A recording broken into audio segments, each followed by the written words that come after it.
Hello, this video will be about my business leader interview, which was with Dean Dutoil, who is the CEO and founder of National Marine Suppliers.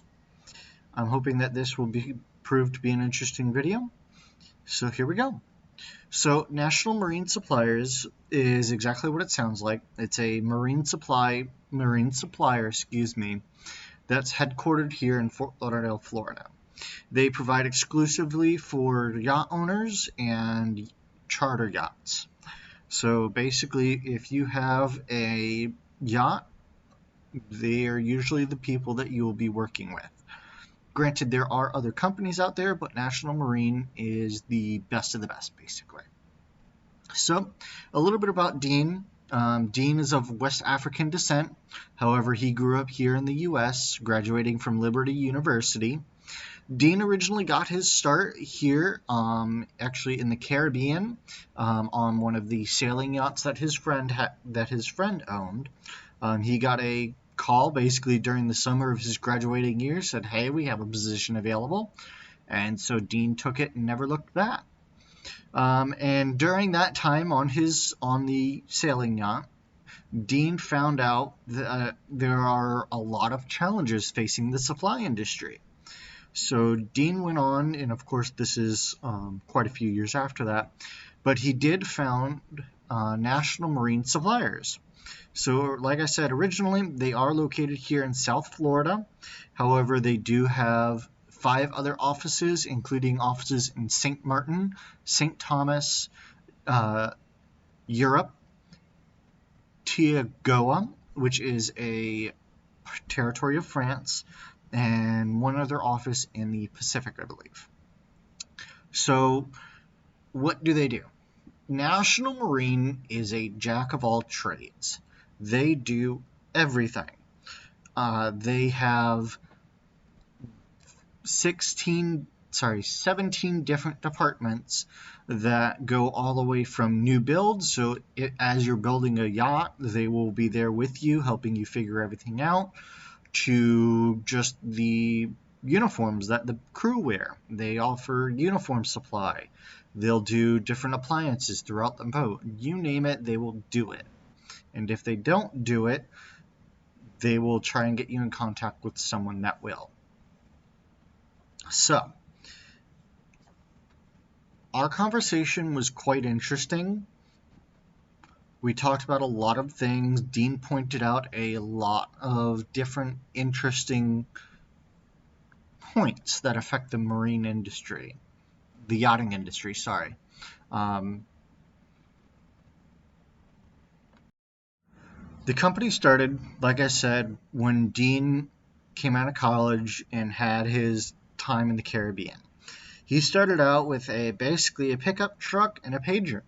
He'd go down dock to dock, knocking on doors basically, and just see what they needed and what he could get for them basically.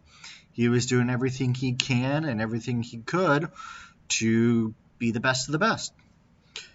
So he quickly challenged the status quo.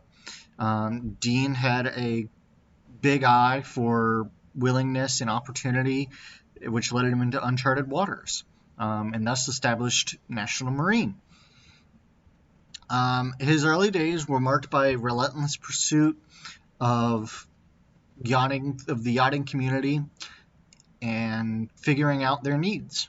They had a lot of interesting needs that were quite unique, that couldn't be supplied right there and then. And so, of course, this led to the birth of National Marine, which would later go on to revolutionize the standards of the marine supply sector. So, how did they overcome everything? National Marine is a conglomerate of resistance, strategic planning, and visionary leadership. Between global events for 9/11, COVID-19, and the Russia-Ukraine war, Dean has had to overcome a lot. He said that, if anything, he would solve all the hate in the world. That was the answer that Dean gave to me when I asked him about using a magic wand if he could solve anything. Dean said that he would absolve all the hate in the world. He said that the hate is just, he didn't like it. I guess that's the best way to put it. Dean is a very Christian man. He is a very family-oriented man. He views all of his 150 staff that work for him at his South Florida office and all of his other offices abroad as family, and so he should. An interesting point Dean made, without going too much into politics or anything like that, he said that the Russia-Ukraine war has had the biggest impact on the yachting industry than you'd ever think, because he explained it how I would personally never would have thought. So yes, you see all of these Russian oligarch yachts and super yachts being confiscated or seized or everything like that, but it's also a trickle-down effect, he said. He said you have the 130-foot yacht for the grandfather, you have the 40-foot fishing boat, the 20-foot sport cruiser for the sister. It trickles down, he said. Everybody, it's not just the Russian oligarchs like themselves, it's their families and whoever else uses that money to buy the yachts. He said that has had the biggest impact. And then also he said COVID-19, because COVID-19 was basically an escape, he said. He said all these people that had these yachts realized that they weren't subject to all these rules and regulations that they had here based on land in different areas, and they could just go out on their yachts and live their life. And it's true. It was a very interesting idea. So, moving on, competitors. So, National Marine is unique in the fact that they don't have really any main competitors. When I asked Dean about this, specifically one of the other brands called West Marine, which is also a marine supply company, what he said, West Marine isn't really competition, they're more of a comparison, which is an interesting way of putting it. Dean mentioned that West Marine is a well-known brand. He said that they are not to the scale that National Marine is. He said West Marine is more of your everyday consumer idea. So if like me and you were to have a small boat or something like that, he said you'd go to West Marine. He said they exclusively cater to yachts. He said that they don't deal with just anyone. They are very particular about who they want. Overall, Dean was a very interesting man. He had a lot to say, including the fact that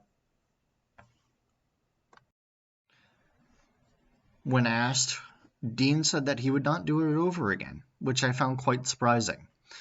I had asked Dean, I said, if you had any advice to give yourself back when you first started, what would it be? Dean said, just believe in yourself, and he said if he had the chance, he would not do it over again.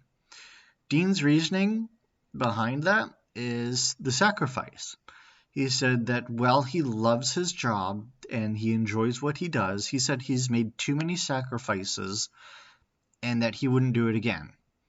He said he never expected this to grow to the basically global brand that it is now, which is, I guess, both good and bad, because, I mean, who doesn't want to be worldly recognized, but at the same time, who wants to sacrifice all of it for nothing, so to speak?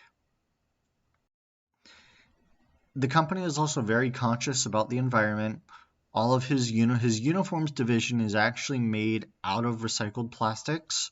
So what I mean by that is the uniforms division within his company makes all of their uniforms that they provide out of recycled plastics. And he said they were one of the first people to start doing that, and he said it's been in development for, I believe it was close to almost 5 years, which is quite interesting. Overall, National Marine Suppliers stands as a great example of perseverance throughout a challenging time in our world. He said the things that he's had to experience in the past decade, I should say, is nothing that he'd ever thought he'd experience. So overall, I found it very interesting. He was a very talkative man. He loves what he does, but I believe he's also very busy. When we were talking, he was saying that he was dealing with both Bill Gates and Jeff Bezos, who both had yachts coming into town, and he had to deal with both yachts. The one thing that Dean told me to take away when I asked him about any advice he could give me, he said two things. He said, first of all, if you don't love your job, you're in the wrong profession. He said, it doesn't matter what it is. He said, if you don't love it, he said, don't do it. He said, you're going to hate yourself. And then the second one, when I asked him about employees and coworkers, he said, do what I do. Treat them like family.